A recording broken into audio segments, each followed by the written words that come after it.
पोपट आणि त्याचे मित्र एका सुंदर हिरव्या जंगलात अनेक प्राणी राहत होते.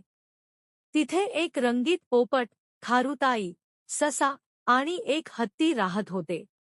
सगळे खूप चांगले मित्र होते. पोपटाला नवीन घर बांधायचं होतं. तो झाडावर छोटे छोटे काड्या आणून ठेवत होता. पण ते एकट्याला फार कठीण होतं. पोपट थकून गेला.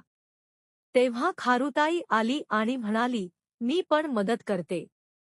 ससाही उड्या मारत आला, चल, आपण तुझं घर तयार करू. हत्तीने मोठा फांदी आणून दिली.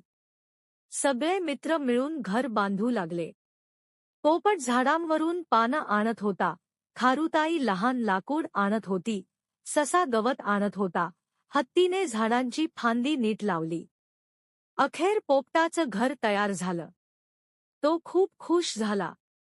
माझे खरे मित्र आहात तुम्ही. मी एकट्याने हे शक्यच केलं नसतं. शिकवण: मित्रांनी एकत्र काम केल्यास कोणतेही कार्य सोपं होतं. मित्रता हीच खरी संपत्ती आहे.